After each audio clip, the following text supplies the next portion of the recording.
Assalamualaikum warahmatullahi wabarakatuh. Gimana kabar kali ini anak-anak? Baik semua? Alhamdulillah, pada pertemuan kita kali ini kita akan membahas mengenai beriman kepada kitab-kitab Allah Subhanahu wa taala. Kemudian apa sih pengertian daripada iman kepada kitab-kitab Allah? Bahwa kitab ini merupakan bentuk masdar dari kata kataba yaktubu katban kitaban, yang artinya adalah buku. Kemudian iman artinya adalah meyakini. Sedangkan untuk beriman kepada kitab-kitab Allah, yaitu meyakini dengan sepenuh hati bahwa Allah Subhanahu wa taala telah menurunkan kitab kepada nabi dan rasul yang berisi wahyu untuk disampaikan kepada seluruh umat manusia. Kemudian kitab-kitab Allah yang diturunkan kepada para rasul itu ada berapa? Yaitu ada 4. Yang pertama adalah kitab Taurat, kemudian kitab Zabur, Injil, dan Al-Quran.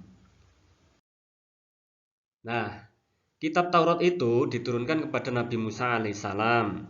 Kemudian isi pokok daripada kitab Taurat dikenal dengan istilah 10 hukum firman, yaitu yang berisi pertama, tiada Tuhan selain Allah Subhanahu wa taala, jangan menyembah berhala, kemudian jangan mempersekutukan Allah, sucikan hari Sabat, hormati kedua orang tua, jangan membunuh, jangan berzina, jangan mencuri, jangan bersumpah palsu, jangan menginginkan milik orang lain.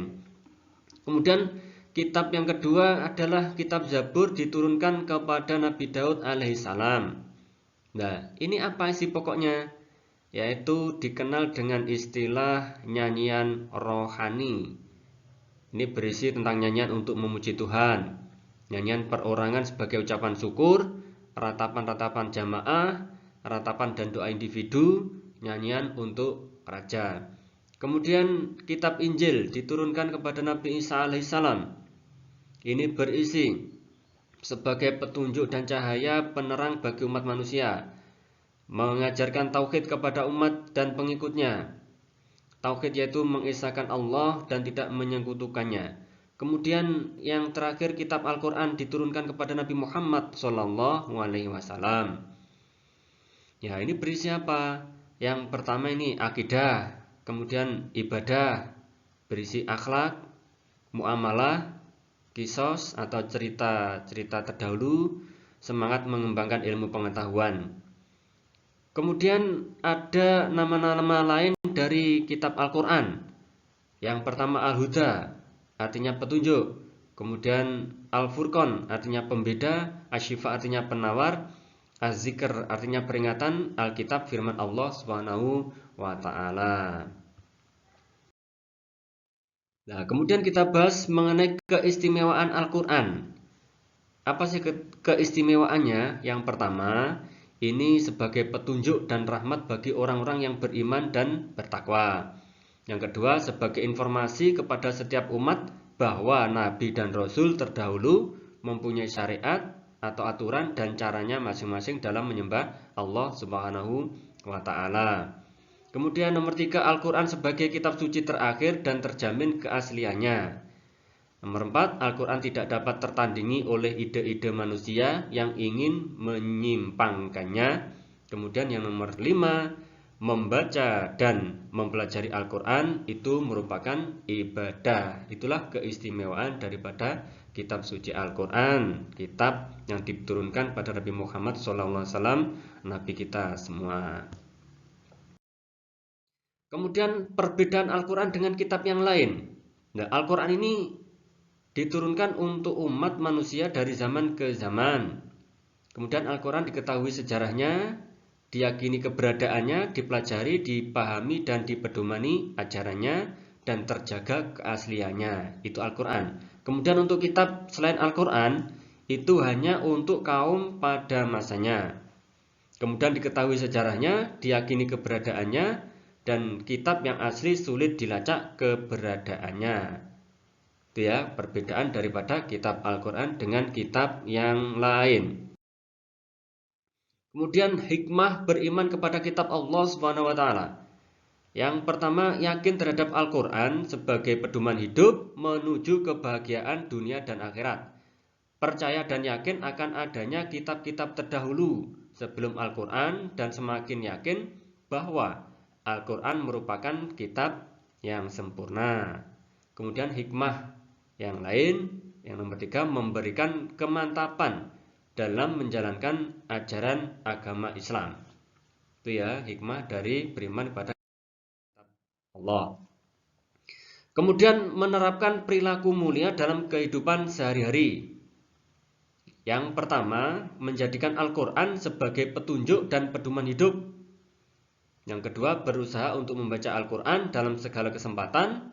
Nomor 3, berusaha untuk mengamalkan isi Al-Quran dalam kehidupan sehari-hari.